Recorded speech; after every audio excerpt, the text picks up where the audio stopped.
Is the story you're telling yourself a good one? Is it helpful? Is it true?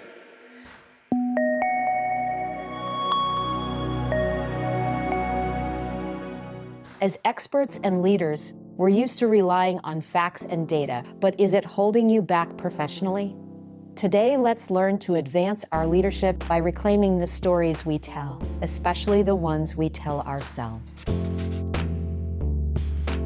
When we think about our lives, they're really one long story.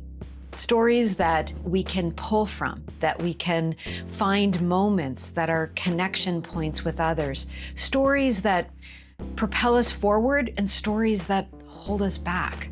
There is so much richness in the lives that we're living. And often we forget that actually it's just one long story. And how we choose to tell that story really impacts others, but actually ourselves. Because our stories are the way in which we perceive ourselves, the way in which we see who we are and what we're capable of. And the question I have for you is the story you're telling yourself a good one? Is it helpful? Is it true? You know, often the stories we tell ourselves are through the lens of judgment, through the lens of what we didn't get right, or through the lens of what somebody else thought we should have or could have done. And these stories aren't helpful because they're not actually true. It may have been true in the moment, but that moment passed a long time ago. But when we keep telling that story to ourselves, it keeps influencing who we show up as. So storytelling is one of those powerful things that we get to change or work with in any moment. You know, I work with so many people who show up often as experts. They come to me with a lot of knowledge, and in the acquisition of that knowledge and their training and their schooling and their experience, they've had a lot of critics because often they're in competitive fields. Maybe this is like you. Maybe you feel this way, that you are trying to show your knowledge and your expertise in a field of people who have a lot of knowledge and expertise. And so it's important that your knowledge be validated, or that you be putting things forward that are evidence-based or knowledge-based. And yet, there's always somebody else with a different perspective or opinion. There's always somebody else who can tell it in a different way. And so these facts that we hold on to often are just holding us in a place that isn't allowing us to move forward. And so when we think about our story, it's important to be flexible, because the reality is we get to rewrite our story every day. We get to create stories that help us to step into the person that we want to be. As I go back to the experts that I often work with, you know, they come to me because they want to step into a leadership role. They want to be seen as something more than just a subject matter expert. They want to be the thought leaders within their companies or their fields or their industries. And in order to do that, they have to shift how others see them. But in order to do that, they have to shift how they see themselves. And so what happens when they come to work with me, often they come in with a story. And as we start to break it down, I go deep into those stories because it's important for me as an executive leadership coach, as a speaker's coach. What I'm doing is trying to understand who that person is, what makes them different, what makes them unique, what background do they have that would help them to make something more understandable or digestible by others. And so we're going back. Sometimes we go back to childhood, and I get to hear these amazing stories of how they got into their fields of work or the area that they are most curious about. And I get to hear about their families and their education, their friends. I get to hear about tragedies, and I get to hear about victories. It's really powerful. And for me, as I'm listening to all of these little pieces of the story of the person who's sitting across from me, I'm forming a new story with them.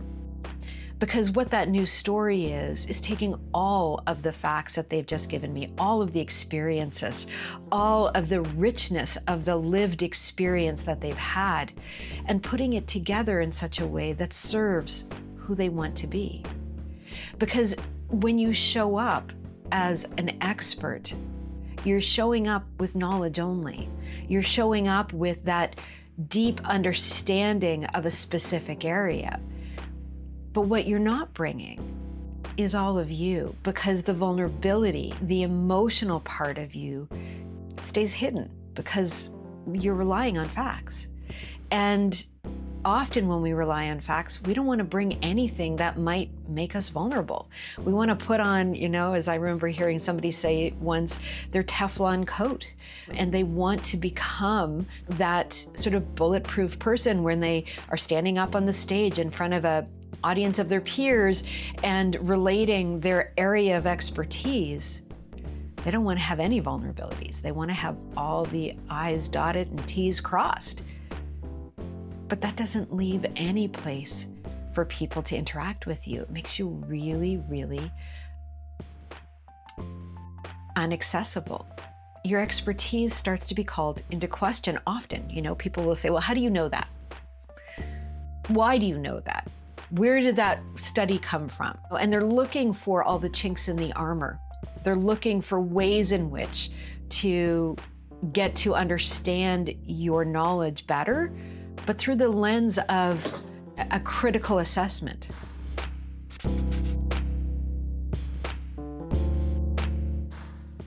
Well, what if you told your knowledge and your expertise through the lens of story? And as a storyteller, inviting inquiry, inviting question. And that's really one of the things that we do in our sessions when we're working with individuals stepping into their thought leadership. We're thinking about how to make them both knowledgeable as well as accessible. And stories really allow for that. So when you're relating why you know what you know, the experience you've had, the education in some cases, the research as well, all of those things come together. And you're not looking to be completely bulletproof. What you're doing is you're saying, based on what I know, here's what I believe. And I believe that to be true because I do have this knowledge and this expertise and this research that backs it. But I'm open to learning more. I'm open to growing. I'm open to becoming more than I am in this moment. And that is really brave. And that is you stepping into that thought leadership mindset. Now, when I'm working with corporate executives, this is often a place of being a bit scary. If they're the CEO of a company, is it okay to be vulnerable? I was working with a CEO the other day, and he is giving a talk soon to a large industry audience where they're talking about culture. And this particular CEO has made the decision to be vulnerable and to show his softer side because he has seen the impact on his own team. What he related to me was that when he stopped trying to be the one who knew it all, or the authoritarian who was going to set the vision and make sure everybody was following that line directly, when he invited inquiry, when he invited more vulnerability into the conversation, and he showed his humanity, he saw their culture shift. He saw people wanting to do more for the organization because they saw him as a human, not just as a leader, but as a human first. And so it allowed them to be human. And it also allowed them to step up when maybe he needed to step away for a day or two because he was sick or he was overworked. And by showing a vulnerability as a leader, it allowed his team to step up and step into leadership roles that they may not have had he have not shown and been brave enough to show that. When I'm working with influencers, which I do often as well, this is another area where I see people telling a story of these great lives, of these lives that are beautifully curated, and they do well with them. But in reality, we know that that's not really true. And as they grow in their influence, at some point, they have to step up and be real, and they have to own the story as it really is, or as it should be, not as they're curating it to be. You know, I think about one leader who I work with who does a lot of work in the influence world, and you know, she is incredibly smart and powerful. But her vulnerability is where she has to work on. She tries so hard to show us her expertise in the area that she's an influencer in.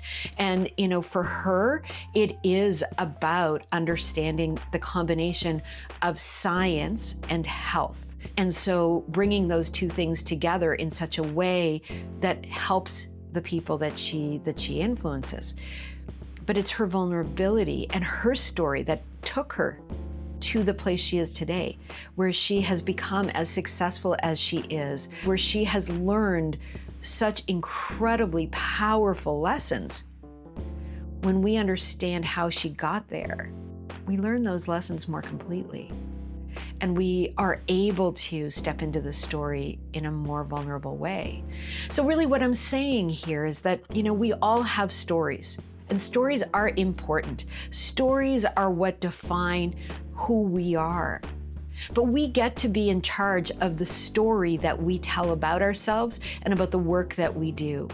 Now, we can stay with the story we've had or create a story that we've been told would be helpful for others. Often if we've come up through a very formal education, we've been told that in order to be a leader, you must look like an insert, sort of description here, whatever that is. And so the story you tell about yourself is still based on the description you were given many, many years ago.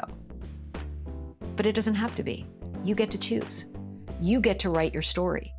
Because when we hold on to a story, not only does it define us, but it holds us back. Because the story that we're holding on to, we can't grow from.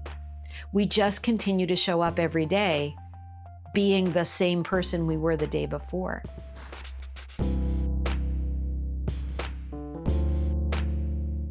But when we make a choice to change our story, when we make a choice to find the elements that are serving us and the elements that are not, and redistributing those elements in such a way that they create a new story about ourselves, that's where everything changes.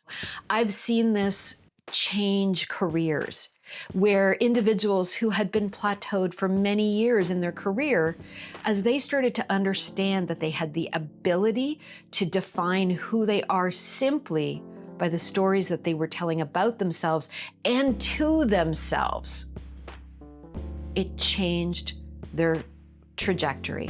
Suddenly they would get the promotion, or they would leave the job and get an even better job, or they would become an entrepreneur and define the destiny that they wanted.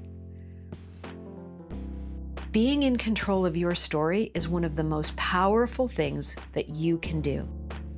So choosing who you want to be, defining that through vision, through writing, through deep soul searching, that can help you find the elements that you want to reframe.